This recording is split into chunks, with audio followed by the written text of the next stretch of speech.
So you want to walk into any room and immediately command respect, get people to actually listen when you speak, and stop watching less qualified people get promoted over you? Well, you've clicked on the right video.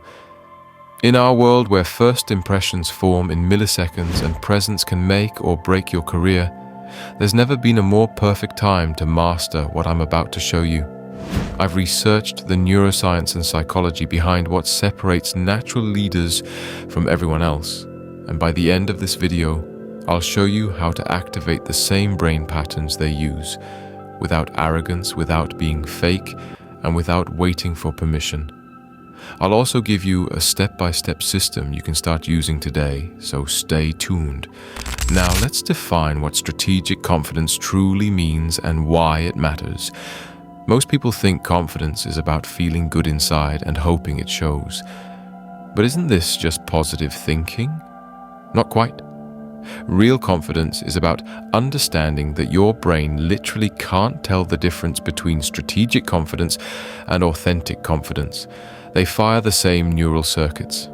I'm not going to lie to you. Most people have this completely backwards.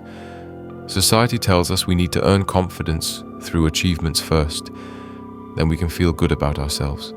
But this creates a trap where you're constantly waiting for permission to step into your power, while others who understand strategic self-presentation are taking the opportunities you're actually qualified for. What if I told you that confidence isn't about convincing yourself you're the best? It's about training your brain to recognize capabilities you already have. Remember when you were a kid and you play pretend and actually become the character? That wasn't fake. That was your brain's natural ability to embody potential. It's time to stop accepting the minimum when you have access to tools that can accelerate your career and influence. First, let me show you the fascinating science behind why this actually works. So here's where most people get this completely wrong. They think you need to earn confidence first, then success will follow. Like you have to collect enough wins before you're allowed to feel confident. But here's what's crazy. Your brain can't actually tell the difference between real confidence and confidence you choose to project. Think about this. You know that feeling when you walk into a room and you just own it? Scientists discovered something incredible when they studied what happens in your brain during those moments. The same brain circuits that fire when you're genuinely skilled at something also fire when you simply act confident. Your brain literally rewards you for confident behavior, even if you're still learning. This is what I like to call strategic confidence. And it's not about faking anything. Picture this. You're at a networking event and there's someone who just graduated but carries themselves like they've been in the industry for years. They're not lying about their experience. They're embodying the person they're becoming. That's the difference between manipulation and strategic self-presentation. Here's what actually happens when you project confidence. Your brain starts firing feel-good signals, the same ones you get from actual achievements. It's like getting a reward for practicing success. Even better, other people's brains automatically mirror what they see in you. When you act confident, they unconsciously start seeing you as more capable. But most people miss this completely. They think confidence is just about feeling good inside. Meanwhile, here's what actually matters. How you carry yourself accounts for most of your impact in any conversation. You've probably experienced this. Maybe you had all the right answers in a meeting, but the person who got heard was the one who spoke with certainty and made eye contact. Here's the part that'll blow your mind. Confidence is actually the biggest predictor of career success. Not your skills, not your experience, but how confident you are. I'm not saying skills don't matter, but think about it. How many times have you seen someone less qualified than you get the promotion? They didn't have better ideas. They had better presence. Now let's talk about first impressions, because this is where it gets really interesting. Your brain makes snap judgments about people in milliseconds, and once that first impression forms, it's almost impossible to change. This is why that person who walks in confidently immediately gets more respect than someone who shuffles in apologetically. What this means for you is game-changing. When you choose to embody confidence, you're not pretending to be someone else. You're activating the same mental patterns that successful people use naturally. You're training your brain and everyone else's brain to see your potential before your track record even comes up. The best part, this isn't about becoming arrogant or stepping on people. Real confidence actually makes you better at connecting with others, because when you're not desperately trying to prove yourself, you can focus on genuinely helping people. So the question isn't whether you should project confidence, it's whether you'll start using your brain's built-in success system or keep waiting for the world to give you permission. Now that you understand your brain rewards confident behavior, let's talk about the system that actually makes this work in real life. Because here's the thing, you can't master confidence until you master yourself first. Picture this. You're in a meeting with your boss and there's that one person who always seems calm and in control. Even when things go wrong, they don't panic. Everyone looks to them for direction. What you're seeing is someone who's mastered their internal game, and it's radiating outward to everyone else. Scientists call this the mirror effect. Basically, whatever energy you bring into a room, other people unconsciously copy. If you're anxious, others feel tense.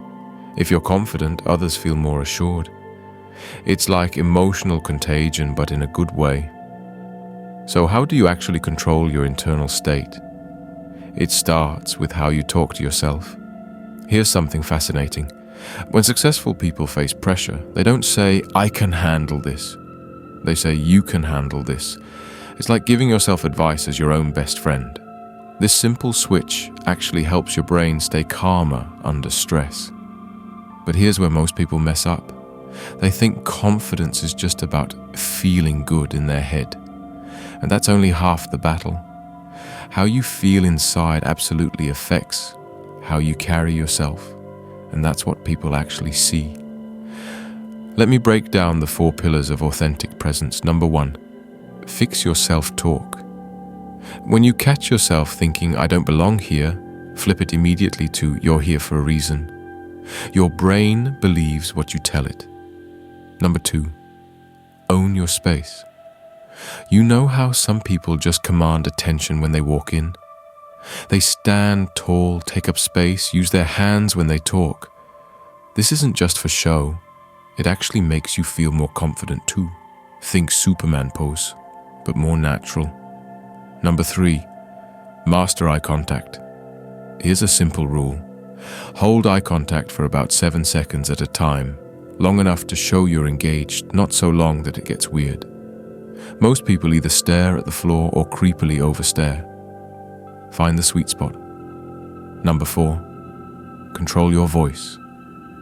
Your tone carries way more weight than your actual words. Speak slower than feels natural. Lower your pitch slightly and pause before important points. Imagine you're explaining something to a friend who really needs your help. Here's what's really cool about this. When you project certainty, you're not just helping yourself. You're actually making everyone else in the room feel more comfortable. People crave clear direction and confident leadership, even in small interactions. Now, I'm not going to lie to you. This feels awkward at first. You might feel like you're acting or being fake. But here's the truth. That uncomfortable feeling is your brain literally rewiring itself. It's growing beyond your current comfort zone. Remember what we learned in the last chapter? Confidence comes before success, not after. You're not waiting for permission anymore. You're taking charge of the energy you bring to every situation. The people who master this don't just get ahead in their careers. They become the person others naturally turn to for leadership. All right, now comes the fun part, actually putting this into practice. Because knowing the theory is one thing, but walking into your next meeting and commanding the room, that's where the magic happens. Let me give you a step-by-step system that you can start using today. First, your morning confidence ritual. Before any important interaction, take 5 minutes to set your state. Stand up straight, shoulders back, take up space. Breathe deeply and remind yourself you belong here.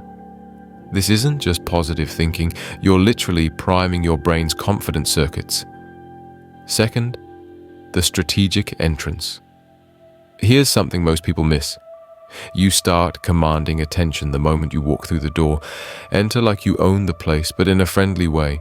Make eye contact, give a genuine smile, and move with purpose. People decide if you're worth listening to before you even speak. Third, conversational authority. When you talk, speak slower than feels natural. Pause before making important points. Use what I call certainty language. Instead of, I think maybe we should consider, try, here's what I recommend. Notice the difference?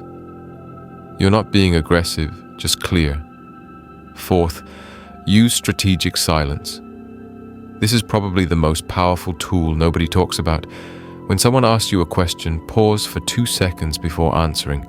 It shows you're thoughtful, and it makes people lean in to hear what you'll say. Silence commands attention better than any words. Now let me warn you about the 3 biggest mistakes people make when they try this stuff. The dabbler tries this once or twice, feels awkward, and gives up. They send mixed signals because they're inconsistent. If you're going to do this, commit for at least 2 weeks. The obsessive goes too far and becomes arrogant. They confuse confidence with dismissing others. Real confidence lifts everyone up. It doesn't put people down. The settler starts strong, but reverts to old habits when the stakes get higher.